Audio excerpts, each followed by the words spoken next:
ನಮಸ್ಕಾರ, ಫ್ರೀಡಮ್ ನ್ಯೂಸ್ಗೆ ಸ್ವಾಗತ. ನಾನು ಭೀಮೇಶ್ ಗೋಂದಾಳ್. 2028ಕ್ಕೆ ನಮ್ಮದೇ ಆಡಳಿತ ಸರ್ಕಾರ ಅಂತ ಹೇಳಿ ಮಾಜಿ ಪ್ರಧಾನಿಯವರು ದೇವೇಗೌಡರು ಈಗ ಶಪಥವನ್ನು ಮಾಡಿಬಿಟ್ಟಿದ್ದಾರೆ.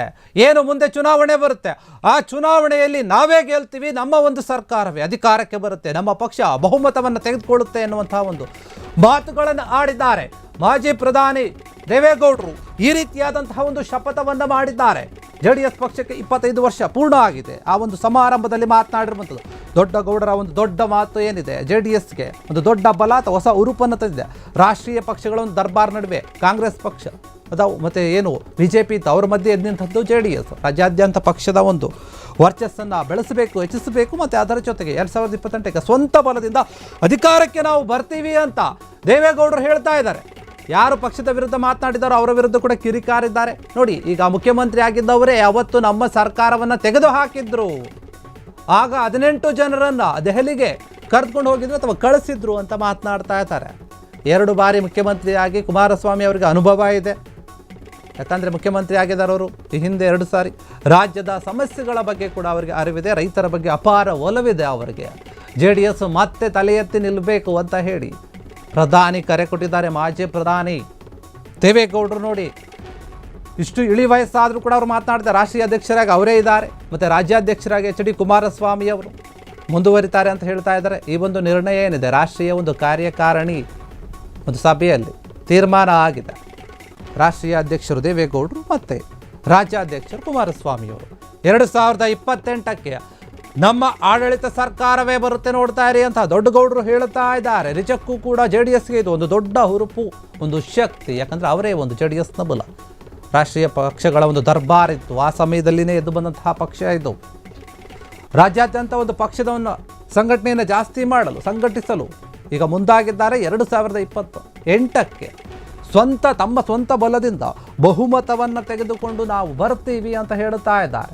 ಅದರ ಜೊತೆಗೆ ಅಷ್ಟೇ ಅಲ್ಲ, ಅಂದರೆ ಸ್ವಲ್ಪ ಡೈರೆಕ್ಟಾಗಿ ಹೇಳದೆ ಇಂಡೈರೆಕ್ಟಾಗಿ ಹೇಳ್ತಾ ಇದ್ದಾರೆ. ಅದು ಸಿದ್ದರಾಮಯ್ಯ ಅವರಿಗೆ ಇರುವಂತಹ ಮಾತು, ಅದೆಲ್ಲರಿಗೂ ಗೊತ್ತಾಗುತ್ತೆ. ಈಗ CM ಆಗಿವರು ಅಂತ ಹೇಳಿದ ತಕ್ಷಣ ಈಗಾಗಲೇ ಇಂಡೈರೆಕ್ಟಾಗಿ ಹೇಳ್ತಾ ಇದ್ದಾರೆ. ಯಾಕೆ ಅಂತಂದರೆ, ಇದಕ್ಕೂ ಮುಂಚೆ JDS ಪಕ್ಷದಲ್ಲೇ ಇದ್ದಿದ್ದು ಸಿದ್ದರಾಮಯ್ಯ ಅವರು. ಆಗ ನಮ್ಮ ಸರ್ಕಾರ ಬೀಳೋಕ್ಕೆ, ತೆಗೆದು ಹಾಕೋಕ್ಕೆ ಅವರೇ ಕಾರಣ ಆಗಿದ್ದರು. 18 ಜನರನ್ನು ದೆಹಲಿಗೆ ಕಳಿಸಿದ್ರು. ಈ ರೀತಿಯಾದಂತಹ ಒಂದು ಆರೋಪವನ್ನು ಕೂಡ ಮಾಡಿದ್ದಾರೆ ಸಿದ್ದರಾಮಯ್ಯ ಅವರ ಮೇಲೆ. HD ದೇವೇಗೌಡ ಅವರು ನಿಜಕ್ಕೂ ಕೂಡ ಅವರು ಈ ಒಂದು ವಯಸ್ಸಿನಲ್ಲಿ ಕೂಡ ರಾಜಕೀಯದಲ್ಲಿ ಸಕ್ರಿಯವಾಗಿದ್ದಾರೆ. ಈ ರೀತಿಯಾದ ಮಾತುಗಳನ್ನು ಆಡ್ತಾ ಇದ್ದಾರೆ ಮತ್ತು JDS ಕಾರ್ಯಕರ್ತರಿಗೆ, ಮುಖಂಡರಿಗೆ ಒಂದು ರೀತಿಯಲ್ಲಿ ಹುರುಪು ತುಂಬುವಂತಹ ಕೆಲಸವನ್ನು ಮಾಡ್ತಾ ಇದ್ದಾರಲ್ಲ, ನಿಜಕ್ಕೂ ಕೂಡ ಇದನ್ನು ಮೆಚ್ಚಬೇಕಾಗುತ್ತೆ. ಮಾಜಿ ಪ್ರಧಾನಿ ಆಗಿರುವಂಥವ್ರು ಇವರು ಮತ್ತು JDS ಪಕ್ಷವನ್ನು ಒಂದು ದೊಡ್ಡ ಮಟ್ಟದಲ್ಲಿ ಬೆಳೆಸಿದಂತಹ ಕೀರ್ತಿ ಇವರಿಗೆ ಇದೆ. ಕುಮಾರಸ್ವಾಮಿ ಅವರು ಕೂಡ ಅದಕ್ಕೆ ತಕ್ಕ ಮಟ್ಟಿಗೆ ಕೈ ಜೋಡಿಸಿ ಅವರು ಕೂಡ 2 ಬಾರಿ ಮುಖ್ಯಮಂತ್ರಿ ಆಗಿದ್ದರು. ಈಗ ನಿಖಿಲ್ ಕುಮಾರಸ್ವಾಮಿಯವರ ಒಂದು ಸಾರಥಿ ಬಂದಿದೆ. ಅವರು ಕೂಡ ಯಾವ ರೀತಿಯಾಗಿ ಮುನ್ನಡೆಸ್ಕೊಂಡು ಹೋಗ್ತಾರೆ ಅನ್ನೋದನ್ನು ನೋಡಬೇಕು. ಹೀಗಾಗಿ ಈಗಿರುವಾಗ ಏನು JDS ಪಕ್ಷ ಸ್ಥಾಪನೆಯಾಗಿ 25 ವರ್ಷ ಆಯ್ತಲ್ವ, ಅದರ ಒಂದು ಸಂಭ್ರಮಾಚರಣೆ ಎಲ್ಲ ಕಡೆ ಕೂಡ ನಡೀತಾ ಇದೆ. JDS ಕಾರ್ಯಕರ್ತರು, ನಾಯಕರು ಎಲ್ಲರೂ ಕೂಡ ಒಂದು ಸಂಭ್ರಮವನ್ನು ಮಾಡ್ತಾರೆ. ಆ ಒಂದು ಕಾರ್ಯಕ್ರಮದಲ್ಲಿ ದೇವೇಗೌಡರು ಪಾಲ್ಗೊಂಡಿದ್ದರು. ಆಗ ಧ್ವಜಾರೋಹಣವನ್ನು ಮಾಡಿ ಅವರು ಮಾತನಾಡ್ತಾರೆ. ನೋಡಿ, ನಮ್ಮ JDS ಪಕ್ಷ ಏನಿದೆ, ಮುಂದಿನ ಒಂದು ಚುನಾವಣೆಯಲ್ಲಿ ಅಂದರೆ 2028ರಲ್ಲಿ ನಮ್ಮದೇ ಬರುತ್ತೆ ಸರ್ಕಾರ. ನಾವು ಅದಕ್ಕೆ ಶಪಥವನ್ನು ಮಾಡಿದ್ದೀವಿ, ನೀವು ಕೂಡ ಅದಕ್ಕೆ ಸಹಕರಿಸಬೇಕು. ಎಲ್ಲ ಕಾರ್ಯಕರ್ತರು, ಮುಖಂಡರು ಕೂಡ ಒಟ್ಟಿಗೆ ಕೈ ಜೋಡಿಸಿ ನಾವು ಮುನ್ನುಗ್ಗಬೇಕು. ಈ ರಾಷ್ಟ್ರೀಯ ಪಕ್ಷಗಳೇನಿದೆ ಅವನ್ನು ಸೈಡ್ಗಿಟ್ಟು ನಾವು ನಮ್ಮ ಈ ಒಂದು JDS ಪಕ್ಷವನ್ನು, ಪ್ರಾದೇಶಿಕ ಪಕ್ಷವನ್ನು ರಾಜ್ಯದಲ್ಲಿ ಅಧಿಕಾರಕ್ಕೆ ತರಬೇಕು. ಮುಖ್ಯವಾಗಿ ರೈತರಿಗೆ, ಬಡವರಿಗೆ ನಾವು ಸಹಾಯವನ್ನು ಮಾಡಬೇಕು, ಅವರ ಪರವಾಗಿ ಕೆಲಸವನ್ನು ಮಾಡಬೇಕು. ಬರೀ ಅಧಿಕಾರಕ್ಕೋಸ್ಕರ ನಾವು ಹೋರಾಡೋದಲ್ಲ, ಅಧಿಕಾರಕ್ಕೋಸ್ಕರ ಚರ್ಚೆ ಮಾಡೋದಲ್ಲ. ಒಂದು ಪಕ್ಷ ಬಂದರೆ ಅದು ಅಧಿಕಾರಕ್ಕೆ ಜನರ ಸಮಸ್ಯೆಗಳನ್ನು ನಿವಾರಿಸಬೇಕು, ರೈತರ ಸಮಸ್ಯೆಗಳನ್ನು ನಿವಾರಿಸಬೇಕು, ಆ ರೀತಿಯಾಗಿರಬೇಕು. ಆದರೆ ಈಗ ಏನಾಗ್ತಾ ಇದೆ ಅಂತ ಮಾತನಾಡಿರುವಂಥವ್ರು ಮತ್ತು ಅದರ ಜೊತೆಗೆ ಒಂದು ಆರೋಪವನ್ನು ಮಾಡಿದರೆ ಏನಂದರೆ, ಈಗ ಮುಖ್ಯಮಂತ್ರಿ ಯಾರಾಗಿದ್ದಾರಲ್ಲ ಅವರು ನಮ್ಮ ಸರ್ಕಾರವನ್ನು ತೆಗೆದುಹಾಕೋಕ್ಕೆ ಕಾರಣ ಆಗಿದ್ದರು. ಆ ಸಮಯದಲ್ಲಿ ಕೆಲವೊಂದು ಸಮಯದಲ್ಲಿ 18 ಜನರನ್ನು ದೆಹಲಿಗೆ ಕಳಿಸಿದ್ರು. ಈ ರೀತಿಯಾದಂಥ ಒಂದು ತಂತ್ರವನ್ನು ಮಾಡಿದರು ಅವರು. ಅದಕ್ಕೆಲ್ಲ ನಾವು ತಲೆ ಕೆಡಿಸ್ಕೊಳ್ಳಲ್ಲ. ಯಾಕಂದರೆ ನಮ್ಮ ಹತ್ರ ಕುಮಾರಸ್ವಾಮಿ ಇದ್ದಾರೆ, ಅವರು ಕೂಡ 2 ಬಾರಿ ಮುಖ್ಯಮಂತ್ರಿ ಆಗಿದ್ದಾರೆ. ಸಿದ್ದರಾಮಯ್ಯ ಕೂಡ 2ನೇ ಟರ್ಮ್ ಆಗಿದ್ದಾರೆ. ಆದರೆ ಕುಮಾರಸ್ವಾಮಿ ಅವ್ರಿಗೂ ಕೂಡ ಮುಖ್ಯಮಂತ್ರಿಯಾಗಿ ಸಾಕಷ್ಟು ಅನುಭವ ಇದೆ, ಅನುಭವವನ್ನು ಪಡೆದುಕೊಂಡಿದ್ದಾರೆ. ಅದಕ್ಕೂ ಹೆಚ್ಚಿನದಾಗಿ ಜನರ ಸಮಸ್ಯೆಗಳನ್ನು ಅರಿಯುವಂತಹ, ಅರ್ಥ ಮಾಡಿಕೊಳ್ಳುವಂತಹ ಒಂದು ನಾಯಕ ಆಗಿದ್ದಾರೆ. ಹೀಗಾಗಿ ಈ ರೀತಿಯಾದ ಮಾತನ್ನು ದೇವೇಗೌಡರು ಮಾತನಾಡಿರುವಂಥದ್ದು.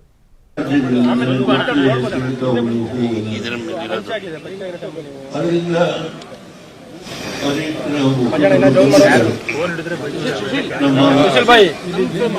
ಮುಖಂಡರುಗಳು ಸೇರಿ ದೆಹಲಿಯ ಮನೆಯೊಳಗೆ ಚರ್ಚೆ ಆಯಿತು. ಅವತ್ತು ಯಾರೂ ಗೊತ್ತಿಲ್ಲ. ಆ ಸಂದರ್ಭದಲ್ಲಿ ನನಗೆ ಕೊನೆಗೆ ನೀವೇ ಹೊರಬೇಕು ಅಂತ ಹೇಳಿ ಅವತ್ತು ತಲೆಗೆ ಕಟ್ಟಿದ್ರು. ನನ್ನ ಮುಂದೆ ಏನು ನಡ್ಕೊಂಡು ಬಂದಿದೆ ನನ್ನ ಕಾರ್ಯಕಾರಿ ಸಮಿತಿನಲ್ಲಿ ಎಲ್ಲ ವಿಶ್ಲೇಷಣೆ ಮಾಡ್ತೀನಿ. ಈಗ 25 ವರ್ಷ ನಾವು ನಡೆದು ಬಂದ ದಾರಿ ಏನು ಅನ್ನೋದನ್ನ ನಾವು ಸಂಕ್ಷಿಪ್ತವಾಗಿ ತುಲನೆ ಮಾಡಬೇಕಾಗುತ್ತೆ. ನಿಖಿಲ್ ಕುಮಾರಸ್ವಾಮಿ ಅವರು ಒಬ್ಬ ಯುವ ನಾಯಕ ಬೆಳೀತಾ ಇದ್ದಾರೆ. ವಿಷಯ ತಿಳ್ಕೊಳ್ಬೇಕಾಗುತ್ತೆ.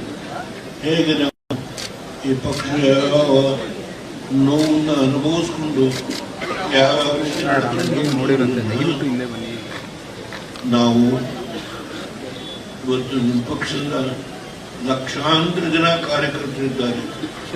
ಕುಮಾರಸ್ವಾಮಿ ಅವರ ನೇತೃತ್ವದಲ್ಲಿ ಏನು ಹಿಂದೆ ಈಗ ನಡೆದಂತ ಅಸೆಂಬ್ಲಿ ಚುನಾವಣೆ 19 ಜನ ಗೆದ್ದಿರಬಹುದು, ಆದರೆ 20% ಮತಗಳನ್ನು ಗಳಿಸಿದ್ದಾರೆ.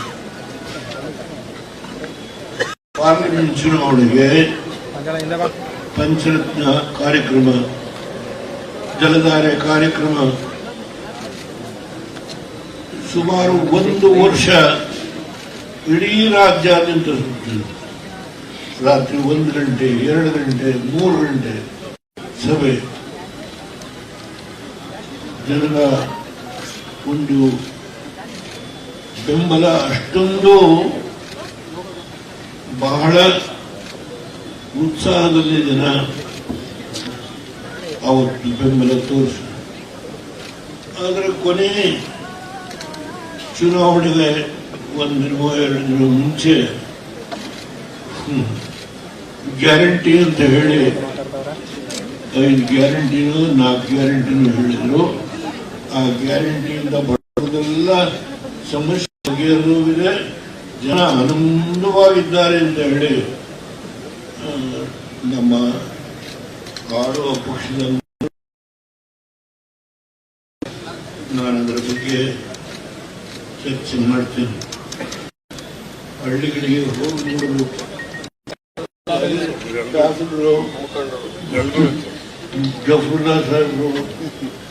ಕ್ಷಣ ಕ್ಷಣದ ಸುದ್ದಿಗಳಿಗಾಗಿ ಫ್ರೀಡಂ ಟಿವಿ ಸಬ್ಸ್ಕ್ರೈಬ್ ಮಾಡಿ, ಲೈಕ್ ಮಾಡಿ ಹಾಗೂ ಫಾಲೋ ಮಾಡಿ. ಹೊಸ ಸುದ್ದಿಗಳ ನೋಟಿಫಿಕೇಶನ್ಗಾಗಿ ಬೆಲ್ ಐಕಾನ್ ಮೇಲೆ ಕ್ಲಿಕ್ ಮಾಡಿ.